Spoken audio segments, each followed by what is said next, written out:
Guys, ബുജിബാബു ഡയറക്ഷനിൽ നമ്മുടെ രാംചരൺ നായകനായ പെഡ്ഡി മൂവി ഞാൻ കണ്ടു.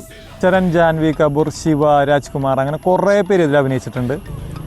പടത്തിൻ്റെ തീമും സ്റ്റോറിയൊക്കെ അടിപൊളിയാണ്. സത്യം പറഞ്ഞാൽ അവർ ഉദ്ദേശിച്ച പരിപാടി അടിപൊളിയാണ്, പക്ഷെ അത് അവർക്ക് എത്തിക്കാൻ പറ്റിയില്ല.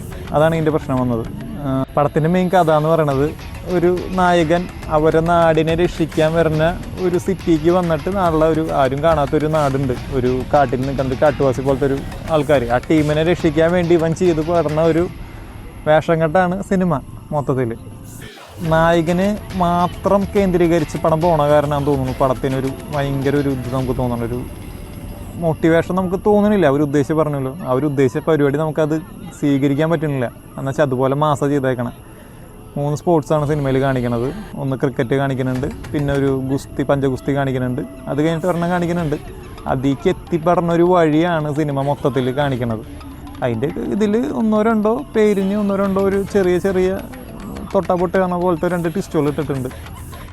ഹീറോയ്ക്ക് കൊടുത്ത മാസ്, ആ മാസ് കാരണമാണ് ഈ പടത്തിൻ്റെ ഒരു വലിയൊരു ഡ്രോബാക്ക് വരുന്നത്. ഇത്രയും മാസിൻ്റെ ആവശ്യം എനിക്ക് തോന്നിയില്ല. എനിക്ക് ഓരോരുത്തർക്കും ഓരോ ചിന്തകളാണ്. ഞാൻ പറഞ്ഞല്ലോ, ഇത് ഒരു തെലുങ്ക് പടം, കന്നഡ പടം സംതിങ് ആണ്. അപ്പോൾ അതിൻ്റെ രീതിയിലുള്ളതായിരിക്കും അവർ ചെയ്തു വെച്ചിട്ടുണ്ടാവുക. നമ്മുടെ ഈ കേരളത്തിന് വേണ്ടിയിട്ടോ തമിഴ്നാട് അങ്ങനത്തെ എല്ലാവർക്കും ഇഷ്ടപ്പെടണമെന്നില്ല പടം. ജാൻവി കപൂറിൻ്റെ ഈ റോള് കാരണം പിള്ളേരെ വരെ നമുക്ക് പടത്തിന് കൊണ്ടുപോകാൻ പേടിയും. അതുപോലത്തെ ഒരു അഭിനയമാണ് ആൾ കാഴ്ച വെച്ചേക്കണേ. പറഞ്ഞില്ല, ലിറ്ററലി അഴിഞ്ഞാട്ടം ചെയ്ത് വെച്ചിട്ടുണ്ട്. അപ്പോൾ ഒരാവശ്യമില്ലാണ്ട് സാരി ഊരിയ അങ്ങോട്ട് എറിയുക. പിന്നെ ഇത് ഈ പടത്തിലുണ്ടാവണ മൊത്തം ത്രൂ ഔട്ട് മൊത്തത്തിൽ ജാൻവി കപൂർ അത് തന്നെയാണ് റോൾ. ഒരു നടി എന്ന രീതിക്ക് നമുക്ക് കാണാൻ പറ്റില്ല. ഇതെങ്ങനെയാണെന്ന് വെച്ചാൽ, ഒരു സൂര്യ പോട്ടർ പടം നിങ്ങൾ കണ്ടിട്ടുണ്ടോ? ഒരു ഡ്രാമ, ഒരു മോട്ടിവേഷൻ മൂവി, അതുപോലെ തന്നെ ഇത് വേണമെങ്കിൽ നമുക്ക് ചെയ്യായിരുന്നു. ഒരു സ്പോർട്സ് മോട്ടിവേഷണൽ മൂവിയായിട്ട് നമുക്കിത് ചെയ്യായിരുന്നു. പക്ഷേ ഇവർ ചെയ്തത് മാസ് ഗ്ലാമർ മോട്ടിവേഷൻ പടം. പിന്നെ 3 മണിക്കൂർ എടുത്തിട്ടുണ്ടെന്ന് തോന്നുന്നു. നമുക്ക് നല്ല ലാഗ് അടിക്കും പടം ഫുള്ളായിട്ട് കാണുമ്പോൾ.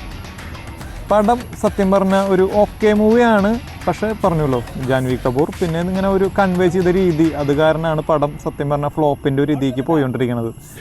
പടം ഒരു തീമുണ്ട്, ആ തീം ഭയങ്കര അടിപൊളി തീമാണ്. അത് വെച്ചിട്ടൊരു അടിപൊളി സിനിമ ചെയ്യാം. പക്ഷേ ഞാൻ പറയാണ്, അത്ര സൂപ്പർ പടമൊന്നുമല്ല.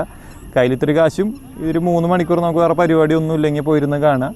ഒരു ആവറേജ് നമുക്കൊരു 10 4 5 കൊടുക്കാൻ പറ്റിയൊരു മൂവിയാണ്. പറഞ്ഞത് നല്ലൊരു പടം ആക്കായിരുന്നു. നമുക്ക് 10 8 9 ആക്കണ ഒരു പടത്തിന് നമുക്ക് ഒരു 10 4 3 ഒക്കെ ആക്കി അവർ ചെയ്ത് വെച്ചിട്ടുണ്ട്. പറഞ്ഞല്ലോ, സമയമുള്ള ആൾക്കാരും നമുക്ക് വേറെ ഒന്നും ചെയ്യാനില്ലെങ്കിലും അവിടെ പോയിരുന്ന് കാണാം. അത്രയുള്ളൂ. ഓക്കെ.